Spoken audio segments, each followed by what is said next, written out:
এবার আরও কিছু খবর নিয়ে একটি ডেস্ক রিপোর্ট।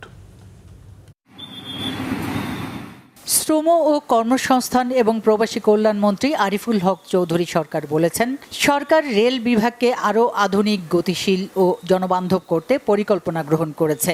সিলেট, জকিগঞ্জ ও জাফলংয়ে রেললাইন সম্প্রসারণ ও সিলেটে রেল সেবা বাড়াতে ঢাকা থেকে ট্রেনে সিলেট যাওয়ার পথে মৌলভীবাজারের শ্রীমঙ্গল রেলওয়ে স্টেশনে আকস্মিক পরিদর্শনে গিয়ে তিনি কথা জানান।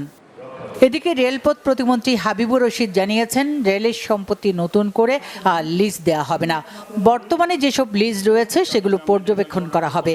বিকেলে চট্টগ্রাম রেলওয়ে স্টেশনে সাংবাদিকদের সাথে মতবিনিময়কালে তিনি আরও বলেন, যেখানে আইনি বাধা থাকবে না সেখানে লিজ বাতিল করে জমিগুলো পুনর্গঠন করা হবে। বগুড়া বিভাগ গঠন নিয়ে স্থানীয় সরকার, পল্লী উন্নয়ন ও সমবায় প্রতিমন্ত্রী মীর শাহে আলম বলেছেন, কুমিল্লা ও ফরিদপুর বিভাগের ব্যাপারে কাজ অনেক দূর এগিয়ে। বগুড়া বিভাগের ব্যাপারে মুখ্য সচিব এবং প্রধানমন্ত্রীর সাথে এখনও আলোচনা হয়নি। প্রধানমন্ত্রী সবার সাথে কথা বলে সম্মতি দিলে কুমিল্লা ও ফরিদপুরের সাথে এই প্রক্রিয়াটা এগিয়ে নেওয়া হবে। শনিবার বিকালে বগুড়ার শিবগঞ্জ উপজেলা প্রশাসন ও বন বিভাগ আয়োজিত বৃক্ষরোপণ অভিযান ও বৃক্ষ মেলার স্টল পরিদর্শন শেষে তিনি এ তথ্য জানান। তাঁত শিল্পের উন্নয়ন ও দক্ষ জনশক্তি তৈরির লক্ষ্যে টাঙ্গাইলের বাজিতপুরে তাঁত প্রশিক্ষণ কেন্দ্র ও বেসিক সেন্টার উদ্বোধন করা হয়েছে। উদ্বোধন শেষে প্রতিমন্ত্রী মোহাম্মদ শরীফুল আলম বলেন, টাঙ্গাইলে ঐতিহ্যবাহী তাঁত শিল্পকে টিকিয়ে রাখতে আধুনিক প্রযুক্তির সমন্বয়ে প্রশিক্ষণের ব্যবস্থা করা হয়েছে। অনুষ্ঠানে আরও উপস্থিত ছিলেন মৎস্য ও প্রাণী সম্পদ প্রতিমন্ত্রী সুলতান সালাউদ্দিন টুকু। সভাপতিত্ব করেন বস্ত্র ও পাট মন্ত্রণালয়ের সচিব শরীফ উদ্দিন আহমেদ চৌধুরী। প্রাথমিক বৃত্তি পরীক্ষায় সরকারি বেসরকারি শিক্ষার্থীদের সমান সুযোগের দাবিতে রাজধানীতে বাংলাদেশ কিন্ডারগার্টেন অ্যাসোসিয়েশনের উদ্যোগে জেলা প্রতিনিধি সম্মেলন হয়েছে। এতে প্রধান অতিথি ছিলেন অ্যাসোসিয়েশনের প্রধান উপদেষ্টা রেহানা আক্তার। সম্মেলনে 4 দফা দাবি উত্থাপন করা হয়। বক্তারা বলেন, ইউনিয়ন অথবা ওয়ার্ড কোটা বাতিল হওয়ায় শিক্ষক, শিক্ষার্থী ও অভিভাবকের মধ্যে উদ্বেগ ও অসন্তোষ তৈরি হয়েছে। অনুষ্ঠানে বক্তব্য রাখেন সংগঠনের মহাসচিব মোহাম্মদ মিজানুর রহমান, ভাইস চেয়ারম্যান মামুনুর রশিদ, শ্যামল রায় ও আব্দুল মাজেদ সহ অনেকে। 18তম প্রতিষ্ঠা বার্ষিকী উপলক্ষে জুলাই আগস্ট ছাত্র জনতার অভ্যুত্থান ও বাংলাদেশের সাংস্কৃতিক জাগরণ শিরোনামে আলোচনা সভা, গুণীজন সংবর্ধনা ও মনোজ্ঞ সাংস্কৃতিক অনুষ্ঠান হয়েছে।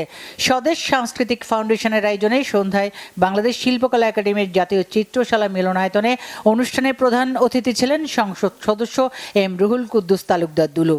প্রধান আলোচক ছিলেন মোহাম্মদ আরিফুল ইসলাম জিয়া ও সম্মানিত অতিথি ছিলেন বিএনপি চেয়ারম্যানের উপদেষ্টা সৈয়দ আলমগীর। অনুষ্ঠানে সভাপতিত্ব করেন অ্যাডভোকেট রবিউল হোসেন রবি।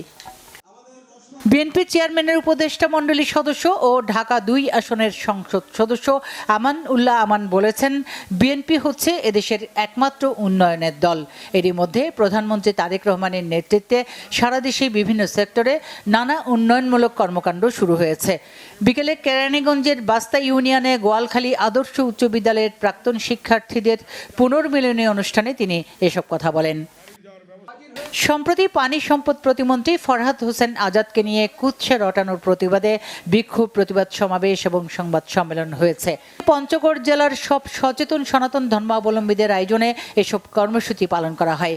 এদিকে দুপুরে জেলা বিএনপি কার্যালয়ের সামনে থেকে বিক্ষোভ মিছিল বের করেন সনাতনীরা। পরে শহরের চৌরঙ্গি মোড়ে সমাবেশ হয়। বক্তারা বলেন, হিন্দুরা যাতে ফরহাদ হোসেন আজাদের বিপক্ষে যায় সেজন্য বিরোধী দলগুলো সনাতনীদের মধ্যে বিভ্রান্তি ছড়াচ্ছে এবং মিথ্যা ভিডিও ছড়িয়ে তার চরিত্র হননের চেষ্টা করছে।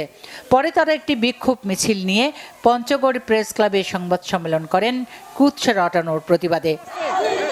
Bangla vision news desk.